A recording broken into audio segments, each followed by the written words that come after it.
दोस्तों ये मेरे पीछे है वो कुंड जिसमें कहा जाता है कि माता सती के कमर का एक हिस्सा गिरा था। इसी जगह में राष्ट्रीय गाना लिखे थे रविंद्रनाथ टैगोर जी। इस पेड़ के नीचे टैगोर जी ने बैठ के कविता लिखे थे। मामा भागना मिल के जब इस रास्ते से बोलपुर बाजार की तरफ बैलगाड़ी में लाद के मट्टी के हड़िया लेकर बोलपुर बाजार की तरफ बेचने के लिए जा।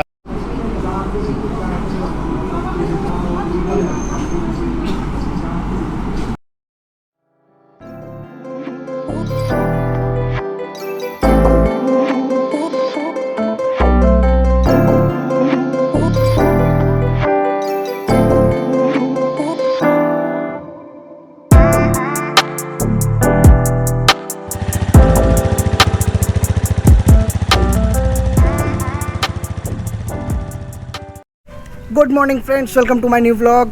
स्वागत है आप सबका शांति निकेतन से। और आज मेरा सेकंड डे है यहाँ पे। आज अभी मैं जाने वाला हूँ एक काली माता का मंदिर जिसका नाम है कंकाली तालाब, और वहाँ से मैं 2-3 जगह पे और विज़िट करूँगा। तो लेट्स गो।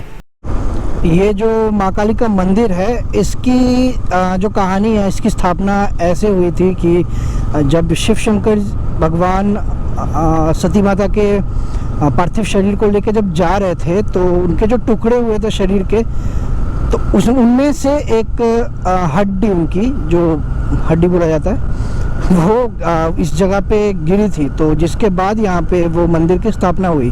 तो एक शक्तिपीठ में से एक है ये जहाँ हम जा रहे हैं। तो ये थी उसकी कहानी, और आगे तो फिर जाके पता चलेगा। यहाँ से अभी डिस्टेंस जो दिखा रहा है वो करीब तकरीबन 11 किलोमीटर है। हल्की हल्की बूंदाबांदी भी स्टार्ट हो गई है बारिश की। मैं नहीं चाहता आज भी भीगना। देखते हैं हम कहाँ तक पहुँच सकते हैं और मौसम कितना साथ देता है हमारा, ये तो चल के ही पता चलेगा।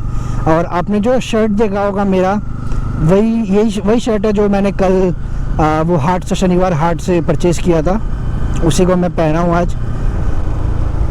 कपड़े की क्वालिटी, मटेरियल भी अच्छा है, मुझे तो ऐसा कुछ लग नहीं रहा। वो लाइट वेट है। हल्की हल्की बारिश फिर से आने लगी है। बारिश का मौसम हो रखा है पूरा, पर अच्छा है यार। धूप से तो कम से कम बच रहा हूँ मैं।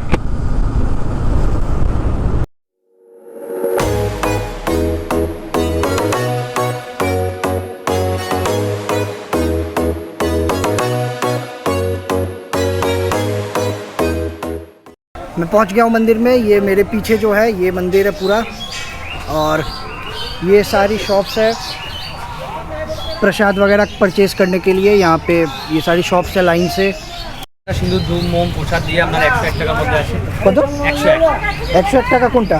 সবগুলো এই সব? হ্যাঁ, মালা বা চেলি যদি নেন তাহলে আলাদাভাবে বিল হবে।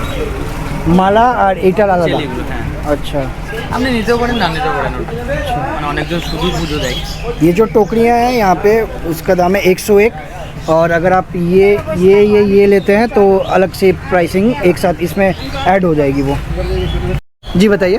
ये सती का जो 51 फीट है, वो फीट का ये शेष फीट है, मतलब 51तम फीट है ये। यहाँ पे माई का जो काखल है ना, जो कमर होता है, हाँ। वो माई का वहाँ जो कुंड है, हाँ, पानी जो तालाब है, हाँ, तालाब है, हाँ, उस तालाब में है। अच्छा। और इस साल मैंने अमरावती में सब जगह मंदिर बंद रहता है। कंकाली तालाब एक मतलब ऐसा जगह है जहाँ बंद नहीं रहता है। किस टाइम पे? अमरावती में। अमावस्या? ना अमरावती चल रहा है ना, कामाख्या में अमावस्या जो बंद रहता है, जब बंद रहता अच्छा, है। मंदिर जब बंद रहती है हाँ, इस टाइम पे? इस टाइम में सारे जगह मंदिर बंद है। अच्छा। एक मतलब कंकाली तालाब बंद नहीं रहता है क्योंकि वो जो शिला जो पूजा होता है, हाँ, वो कुंड में है। अच्छा। वो तो पहले से ही ढका हुआ है। हाँ, तो नया तरीके से और कोई ढकने का जगह नहीं है। अच्छा, इसलिए अच्छा, बेदी में पूजा होता है माई का। ओके। यहाँ पे आप जूतों को खोल सकते हैं इनके पास। यहाँ पे ऐसे बहुत सारी शॉप्स हैं जहाँ पे आप जूते वगैरह, अपना हेलमेट, अपना बैग, कुछ भी कीमती जो आप अंदर नहीं ले जाना चाहते यहाँ पे रख सकते हैं। और इसको ये 101 का है, तो मैंने क्या किया, एक फल लेके 51 का ये पड़ेगा।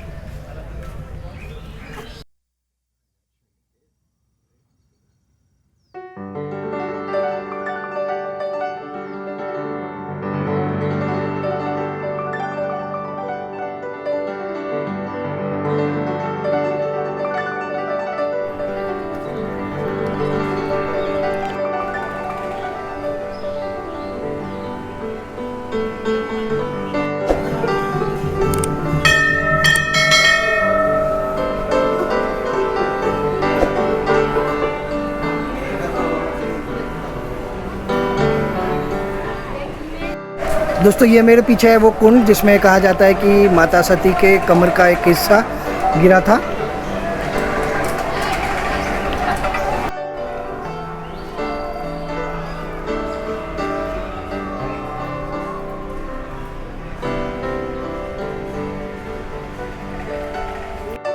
कुंड के बिल्कुल पास में ही ये है पेड़ जिसमें हम देख पा रहे हैं कि बहुत सारे पत्थर बंधे हुए हैं। तो कहा जाता है कि अगर आपकी कोई भी मनोकामना है तो आप यहाँ पे आके पत्थर को बांध सकते हैं और जब भी पूरी हो जाए तो वापस इसे आके आप खोल सकते हैं।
तो नेक्स्ट जो जगह है जहाँ हम अभी जा रहे हैं उसका नाम है विश्व भारती यूनिवर्सिटी।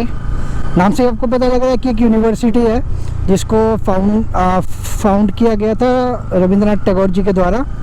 यहाँ पे आपको एजुकेशन से लेकर के कल्चरल सारी चीज़ें सिखाई जाती है, जैसे कि डांस हो गया, म्यूज़िक हो गई, और एजुकेशन में जो भी सारे होते हैं BCom MCom मतलब आर्ट्स कॉमर्स साइंस सारे बैकग्राउंड के ऊपर बताया जाता है इनमें। तो जब मैं यहाँ पे पहुँचा तो मुझे पता चलता है कि कोविड के बाद से यूनिवर्सिटी जो है वो बंद पड़ी हुई है। हेलो दोस्तों, तो मैंने एक गाइड है अंकल यहाँ पे, ये हाय बोल देगा कैमरा में। हाय। तो ये इनका टोटो है। यहाँ पे ये बता रहे हैं कि सारे जगह के बारे में मुझे गाइड करेंगे, क्या चीज़ क्या है और मतलब पूरा उसकी हिस्ट्री के बारे में बताएंगे हमें। तो शुरुआत करते हैं। हाँ जी। दाना तरफ जो देख रहे हैं इस जगह का नाम है छातिम ताला। अच्छा, इसका नाम है छातिम ताला। छातिम ताला इसलिए कहा जाता है कि 1862 में ये जगह पूरा इलाका जंगल झाड़ इलाका था। अच्छा। उस समय में 2 पेड़ थे छातिम के, और भी पेड़ थे मगर 2 पेड़ छातिम के थे। छातिम के पेड़ के नीचे रविंद्रनाथ टैगोर जी का पिताजी 1862 में जब इस रास्ता पकड़ के जब दोस्त के घर जाया करते थे, यहाँ से हमारे 11 किलोमीटर दूर में एक रायपुर बोल के गाँव है, तो रायपुर गाँव में दोस्त के घर जा रहे थे। तो पालकी में बैठ कर जा रहे थे। गर्मी का समय में उनको गर्मी महसूस होने लगा, तो थोड़ा हमको किसी पेड़ के नीचे उतारो। तो उनको जब पेड़ के नीचे उतारा गया था तो उसी जगह में जो देखे घेरा वरा रखा हुआ है, वेदी बना के रखा। हाँ। ये जगह तो पूरा जंगल झाड़ इलाका था, तो उसी जगह में 2 पेड़ थे छातिम के। इस छातिम के पेड़ में टैगोर जी का पिताजी रेस्ट लिए थे। रेस्ट लेने के बाद उनकी जगह अच्छा लगा था, तो सोचा कि जमीन किसका है, जमीन को खरीद के एक आश्रम बनवाएंगे। तो जब दोस्त के घर गया तो दोस्त से बातचीत किया तो दोस्त ने कहा ये ज़मीन मेरा ही है। उस दोस्त के नाम था भुवन मोहन सिंह। इस ज़मीन के नाम में भुवन डगा। तो उनको ये ज़मीन 1862 में 1 रुपया में 20 बीघा ज़मीन उनको दिया गया था। काहे कि उनको कहा था कि आप ये ज़मीन आपको आश्रम के लिए जितना चाहिए फ्री में ले सकते हैं, कि पूरा का पूरा इलाका मेरा है। ज़मींदार ने कहा था। टैगोर जी का पिता ने कहा था कि हम लोग ब्राह्मण समाज से आते हैं, हम लोग दान दक्षिणा नहीं लेते, अगर आप इसका बारे में अगर पैसा नहीं लेंगे तो ये ज़मीन हम ले भी नहीं पाएंगे। तो बोला ठीक है, आपको अगर ज़मीन लेना है और हमको भी पैसा लेना है तो ठीक है, आपको जितना ज़मीन ज़रूरत है लीजिए। आश्रम बनाने के लिए आपको कितना पैसा ज़रूरत पड़ता है। उस वक्त उस समय में जितना इलाका उन रविंद्रनाथ टैगोर जी के पिताजी ने देखा था जितना ज़मीन हमको ज़रूरत है, वो पूरा इलाका मापने का बाद देखा गया था 20 बीघा ज़मीन। तो 20 बीघा ज़मीन में 1 रुपये में दिया गया था। टैगोर जी को बाद में 1862 में ये ज़मीन को खरीदा था। 1861 में ये टैगोर जी का जन्म हुआ था। बाद में जब टैगोर जी का 12 साल उम्र हुआ तो उनको यहाँ पर लेकर आए थे। टैगोर जी ने किसी स्कूल में पढ़ाई नहीं की थे। देखिए दूर में पेड़ उड़ दिखा रहे हैं, उस पेड़ के नीचे में टैगोर जी बचपन में पढ़ाई किए थे। अच्छा, वो उधर पेड़ पे पूरा इलाका अभी तो घेरा हुआ, उस समय तो पूरा इलाका ही अगर ओपन थे। हाँ। तो इसी जगह में टैगोर जी बचपन में पढ़ाई किए थे। उनके बाद टैगोर जी के जब 40 साल उम्र हुआ तो सोचा कि हम तो बचपन में पेड़ के नीचे पढ़े थे, तो यूनिवर्सिटी में हम फिर से दोबारा पेड़ के नीचे पढ़ाना शुरू करेंगे। अच्छा। तो टैगोर जी ने शुरू जो किए थे पेड़ के नीचे पढ़ाना, तो अभी तक पेड़ के नीचे पढ़ाया जाता है। इसी जगह में राष्ट्रीय गाना लिखे थे रविंद्रनाथ टैगोर जी, इसी छातिम ताला जो वेदी बना के रखे हुए, हाँ। इसी जगह में राष्ट्रीय गाना लिखा। अच्छा। तो दोस्तों ये ये भैया बता रहे हैं कि इसी जगह पे रविंद्रनाथ टैगोर जी ने हमारा राष्ट्रीय गीत जो है वो लिखा था, वो वहाँ पे उस बेदी के पास।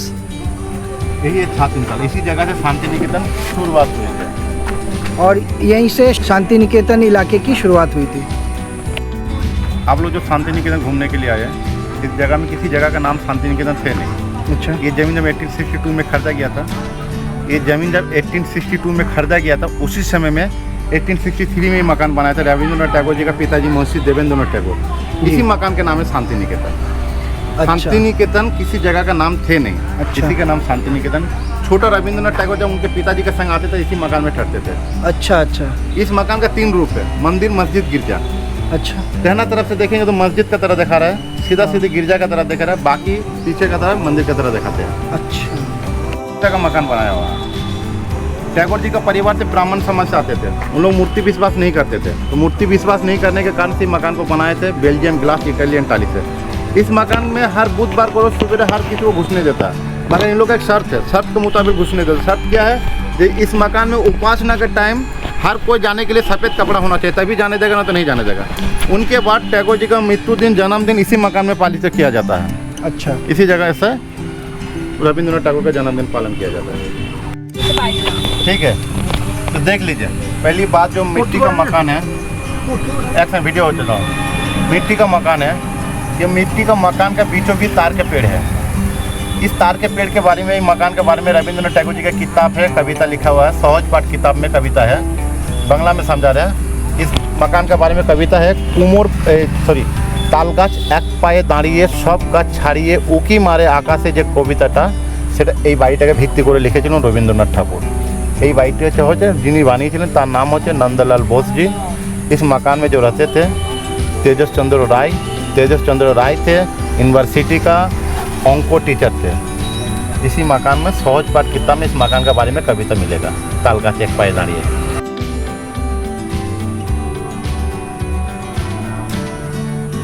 बाएं तरफ जो कुर्सी उर्सी बना के रखे हुए हैं, इस जगह में कुआं बना के रखा था रविंद्रनाथ टैगोर जी के समय में। जब गांववासी लोग पैदल आया जाया करते थे, उस समय में पानी का तलाश बहुत करना पड़ता था, पानी हर जगह में मिलता था नहीं, तो उन लोग को पैदल जिस गांववासी लोग आते थे जाते थे, उन लोग के बारे में सोच के रविंद्रनाथ टैगोर जी ने कुआं बनवाए थे और उसी कुआं से हर यात्री को पानी पिलाते थे। इसीलिए इस जगह का नाम भी रखा गया पांतोशाला। अच्छा, इस जगह का नाम है पांतोशाला। ये जगह जो देख रहे हैं, ये पेड़ जो देख रहे हैं, पेड़ का उम्र करीब 200 बरस से ज़्यादा होंगे। इस पेड़ के नीचे टैगोर जी ने बैठ के कविता लिखे थे। मामा भागना मिल के जब इस रास्ता से बोलपुर बाजार की तरफ बैलगाड़ी में लाद के मट्टी के हड़िया लेकर बोलपुर बाजार की तरफ बेचने के लिए जा रहे थे, उसी समय रविंद्रनाथ टैगोर जी उन लोगों को मामा भागना को रोक के उन लोगों को नाम पूछा गया था। एक जन बोला बंसी बदन, दूसरा कोई बोला भागना मदन। इतना सुन के उन लोग को छोड़ दिया। अब उन लोग के बारे में ही रविंद्रनाथ टैगोर जी ने एक बांग्ला किताब कविता लिखे थे, कुमोर पाड़ार गरुर गाड़ी बुझाई करा कलसी हाड़ी, गाड़ी चलाए बंशी बदन संगे जाए से भागना मदन।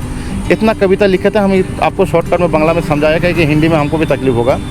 इस पेड़ का उम्र 200 बरस से ज़्यादा होंगे। इस पेड़ को नाम रखे थे रविंद्रनाथ टैगोर जी ने 3 पहाड़, 3 छोटा पत्थर रखने के बाद इसको 3 पहाड़ नाम कर देने के बाद इसको 3 स्टेज में बंधा के रखते हैं। इस पेड़ का तस्वीर हम लोग को सहज पाठ जो किताब होते हैं, सहज पाठ किताब के पन्ना के ऊपर में इस पेड़ का तस्वीर दिया हुआ रहता है। 100 साल करीब ज़्यादा होंगे जब पेड़ का तस्वीर देते हैं, अभी भी देते हैं इस पेड़ का तस्वीर सहज पाठ किताब में। ये जगह जो देख रहे हैं, इस जगह में ओपन पेड़ के नीचे पढ़ाए जाते हैं, ओपन पेड़ के नीचे पढ़ाया जाता है, अभी भी पढ़ाए जाते हैं। इस जगह में टैगोर जी का पत्नी का नाम था मृणालिनी देवी। टैगोर जी का पत्नी यहाँ बच्चा लोग को जब पढ़ाते थे, उसी समय रविंद्रनाथ टैगोर जी ने सोचा जब हमारा पत्नी जब यहाँ रोज का रोज बच्चा लोग को पढ़ाते तो यहाँ एक मकान बनवाएंगे, चलो इसी जगह में बीच बीच में रह जाएंगे। उसी समय मिट्टी का मकान बनाए थे। ये मिट्टी वाला मकान का नाम रखा था नया बाड़ी। बाद में इस मकान में रहते रहते बाद में दूसरा मकान बनाया सीमेंट वाला, इस मकान का नाम रखा था देहुली बाड़ी। ये दोनों मकान में रविंद्रनाथ टैगोर उनको पत्नी को लेकर 14 साल थे। उनके पत्नी जब बाद में डेट कर गया तो उससे पहले उनके पत्नी तो यहाँ बच्चा लोग को पढ़ाते थे। डेट कर जाने के बाद यहाँ दोबारा बच्चा लोग को पाठशाला बनवा दिया गया। यहाँ हर रोज सवेरे पाठशाला में बच्चा लोग को ओपन पढ़ाया जाता पेड़ के नीचे। ये जो माठ जो देख रहे हैं, इसी माठ में हमारे यहाँ होली खेला होते हैं, जो हम लोग कहते हैं बांग्ला में बसंत उत्सव। बसंत उत्सव इसी माठ पे होते हैं। और इसी माठ के बगल में जो मकान जो देख रहे हैं, पूरा लंबाई में लाइन देकर मकान रखा हुआ है, पूरा लेडीज हॉस्टल है। और इसी लेडीज हॉस्टल में जब इंदिरा गांधी भी यहाँ पढ़ाई करते थे, तो इंदिरा गांधी भी इसी हॉस्टल में रहते थे। उस हॉस्टल का नाम है श्री सदन हॉस्टल। ये जो मूर्ति देख रहे हैं, ये मूर्ति राम किंकर बेद जी ने बनाए थे। करीब 2 फुट दूर से फेंक के बनवाए थे, सीमेंट बालू मिक्स करके। इसे कहते हैं माँ से ज़्यादा दर्द मौसी का है। काम के लिए जब जा रहे थे तो माँ जो बच्चा जो है माँ का आंचल पकड़ा था संग बजाने के लिए, तो माँ का आंचल पकड़ा मगर मौसी लौट कर देख रहा है, इसीलिए कहते हैं माँ से ज़्यादा दर्द मौसी का है।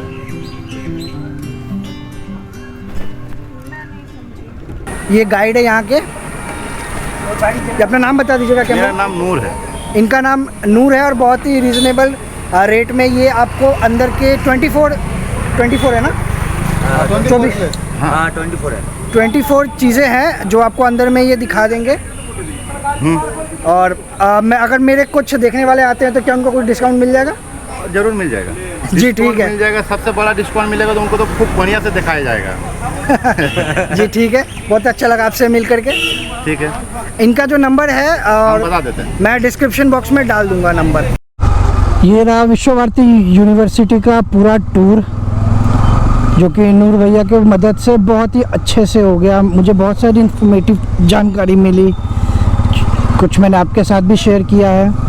तो अगर आपको आना है यहाँ पे तो आप इनको कांटेक्ट कर सकते हैं, नंबर डिस्क्रिप्शन में है। और ये आपको अफोर्डेबल रेट्स पे घुमा देंगे इस जगह के। अभी हम फ़िलहाल जा रहे हैं लंच करने, क्योंकि 1 बजे का समय हो रहा है।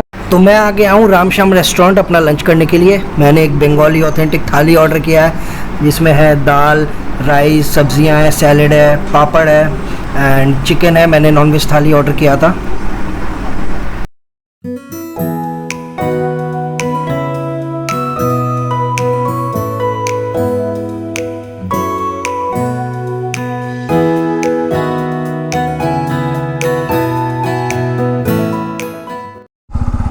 तो अभी हम जहाँ जा रहे हैं उसका नाम है पलाश बानी। कहा जाता है यहाँ पे बहुत सारी फिल्म्स वगैरह की शूटिंग हुई है। बेसिकली गांव है एक, और इससे ज़्यादा तो कोई नॉलेज है नहीं मेरे पास। तो बस जा रहा हूँ वहाँ पे। लोकल्स रिक्शा वाला इन सब से पूछते हुए मुझे पता चला है कि इसी फॉरेस्ट के अंदर है ये गांव कहीं पे। तो बस मैं खोजने निकल पड़ा हूँ। तो गाइस ये है पलाश बानी गाँव। हाँ यही है। वैसे इंटरनेट में इसकी प्रॉपर लोकेशन नहीं है दी हुई। वो अब मैं सर्च कर रहा था पलाश बानी, तो वो एक कैफ़े का लोकेशन मुझे दिखा रहा था, बट रियल में ये है। अब मुझे नहीं पता कि यहाँ पे कौन सी मूवी की शूटिंग हुई है। अगर कोई जानता है तो प्लीज़ कमेंट बॉक्स में बता सकता है मुझे, और जो हमारे व्यूवर्स है उसको भी पता चल जाएगा देन। तो ये गांव है कुछ इस तरीके का है। मैं उतर नहीं रहा हूँ क्योंकि दिखाने लायक ऐसा कुछ है नहीं। तो ये आप देख सकते हैं मिट्टी के बने घर हैं। मतलब ये गांव है बेसिकली। ओहो हो, मुर्गे आ गए बीच में।